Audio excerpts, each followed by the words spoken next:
नमस्कार भाइयों और बहनों, मैं रागिनी आपका मेरे चैनल पर स्वागत करती हूँ। आज मैं आपको अपरा एकादशी के बारे में विस्तार से बताऊंगी। अपरा एकादशी का व्रत क्यों रखा जाता है, इसका दिवस, तिथि, व्रत की विधि, ये व्रत रखने का फल, इस व्रत का पारण मुहूर्त, क्या करना चाहिए और क्या नहीं करना चाहिए, ये सब इस वीडियो में मैं आपको विस्तार से बताऊंगी। शास्त्रों के अनुसार ज्येष्ठ कृष्ण पक्ष की एकादशी तिथि को अपरा एकादशी कहा जाता है। अपरा एकादशी को अचला एकादशी के नाम से भी जाना जाता है। यह व्रत को बहुत महत्वपूर्ण माना गया है। मान्यता है कि इस व्रत को करने से धन की देवी लक्ष्मी जी प्रसन्न होती है और सुख समृद्धि का आशीर्वाद प्रदान करती है। पद्म पुराण में भी कहा गया है कि यह व्रत रखने से इंसान को प्रेत योनि में जाकर कष्ट नहीं भोगना पड़ता। यह व्रत रखने से सभी प्रकार के कष्टों से मुक्ति मिलती है। ऐसा माना भी जाता है कि गंगा नदी के किनारे पितरों का पिंडदान देने से जो फल मिलता है, वही फल यह व्रत करने से भी मिलता है। अपरा एकादशी तिथि प्रारंभ 17 मई को 12:44 से लेकर दूसरे दिन यानी कि 18 मई को 3:08 तक रहेगा।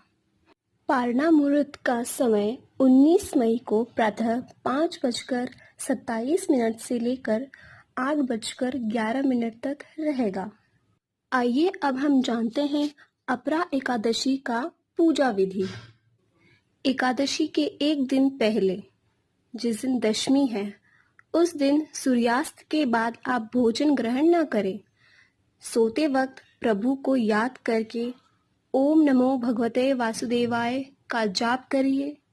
एकादशी के दिन अपने सारे कार्य से निवृत्त होकर स्नान आदि कर विष्णु जी की और लक्ष्मी जी की पूजा करें। विष्णु सहस्रनामा का पाठ जरूर करें, इससे भगवान विष्णु की खास कृपा आप पर बनी रहेगी। पीपल के वृक्ष के नीचे दीपक जलाएं। हमारे शास्त्रों में पीपल के पेड़ में देवताओं का निवास स्थान बताया गया है। माँ लक्ष्मी का आशीर्वाद पाने के लिए संध्या के समय आप अपने घर में दीपक प्रज्वलित जरूर करें, जिसके कारण से आपके घर में कभी धन की कमी नहीं रहेगी। याद रहे, एकादशी के दिन व्यक्ति को दूसरों की बुराई, झूठ, छल कपट से दूर रहना चाहिए। अब हम अपरा एकादशी व्रत कथा आरंभ करते हैं। युधिष्ठिर कहने लगे कि हे भगवान, ज्येष्ठ कृष्ण एकादशी का क्या नाम है तथा उसका महत्व क्या है, सो कृपा कर कहिए। भगवान श्री कृष्ण कहने लगे कि हे राजन, यह एकादशी अचला तथा अपरा दो नामों से जानी जाती है। पुराणों के अनुसार ज्येष्ठ कृष्ण पक्ष की एकादशी अपरा एकादशी है, क्योंकि यह अपार धन देने वाली है। जो मनुष्य इस व्रत को करते हैं वे संसार में प्रसिद्ध हो जाते हैं। इस दिन भगवान त्रिविक्रम की पूजा की जाती है। अपरा एकादशी के व्रत के प्रभाव से ब्रह्म हत्या, भूत योनि, दूसरों की निंदा आदि के सब पाप दूर हो जाते हैं। इस व्रत के करने से परस्त्री गमन, झूठी गवाही देना, झूठ बोलना, झूठे शास्त्र पढ़ना या बनाना, झूठा ज्योतिषी बनना तथा झूठा वैद्य बनना आदि सब पाप नष्ट हो जाते हैं। जो क्षत्रिय युद्ध से भाग जाए वे नरकगामी होते हैं, परंतु अपरा एकादशी का व्रत करने से वे भी स्वर्ग को प्राप्त होते हैं। जो शिष्य गुरु से शिक्षा ग्रहण करते हैं फिर उनकी निंदा करते हैं, वे अवश्य नरक में पड़ते हैं, मगर अपरा एकादशी का व्रत करने से वे भी इस पाप से मुक्त हो जाते हैं। जो फल तीनों पुष्कर में कार्तिक पूर्णिमा को स्नान करने से या गंगा तट पर पितरों की पिंड दान करने से प्राप्त होता है, वही अपरा एकादशी का व्रत करने से प्राप्त होता है। मकर के सूर्य में प्रयागराज के स्नान से, शिवरात्रि का व्रत करने से, सिंह राशि के बृहस्पति में गोमती नदी के स्नान से, कुंभ में केदारनाथ के दर्शन या बद्रीनाथ के दर्शन, सूर्य ग्रहण में कुरुक्षेत्र के स्नान से, स्वर्ण दान करने से अथवा अर्ध प्रसूता गोदान से जो फल मिलता है, वही फल अपरा एकादशी के व्रत से मिलता है। यह व्रत पाप रूपी वृक्ष को काटने के लिए कुल्हाड़ी है, पाप रूपी ईंधन को जलाने के लिए अग्नि, पाप रूपी अंधकार को मिटाने के लिए सूर्य के समान, मृगों को मारने के लिए सिंह के समान है।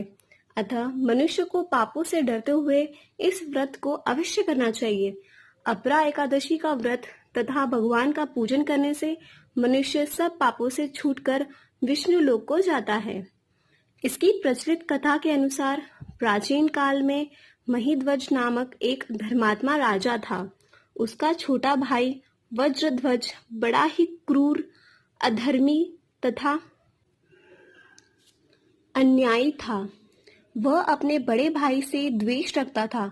उस पापी ने एक दिन रात्रि में अपने बड़े भाई की हत्या करके उसकी देह को एक जंगली पीपल के नीचे गाड़ दिया। इस अकाल मृत्यु से राजा प्रेत आत्मा के रूप में उसी पीपल पर रहने लगा और अनेक उत्पात करने लगा। एक दिन अचानक धौम्य नामक ऋषि उधर से गुजरे। उन्होंने प्रेत को देखा और तपोबल से उसके अतीत को जान लिया। अपने तपोबल से प्रेत उत्पात का कारण समझा। ऋषि ने प्रसन्न होकर उस प्रेत को पीपल के पेड़ से उतारा तथा परलोक विद्या का उपदेश दिया। दयालु ऋषि ने राजा की प्रेत योनि से मुक्ति के लिए स्वयं ही अपरा एकादशी का व्रत किया और उसे अगति से छुड़ाने को उसका पुण्य प्रेत को अर्पित कर दिया। इस पुण्य के प्रभाव से राजा की प्रेत योनि से मुक्ति हो गई। वह ऋषि को धन्यवाद देता हुआ दिव्य देह धारण कर पुष्पक विमान में बैठकर स्वर्ग को चला गया। हे राजन, यह अपरा एकादशी की कथा मैंने लोकहित के लिए कही है। इसे पढ़ने अथवा सुनने से मनुष्य सब पापों से छूट जाता है। भाइयों और बहनों, मैं आशा करती हूँ कि आपके सारे प्रश्नों के उत्तर अपरा एकादशी के बारे में आपको पूर्णता से इस वीडियो के जरिए मिल गया होगा।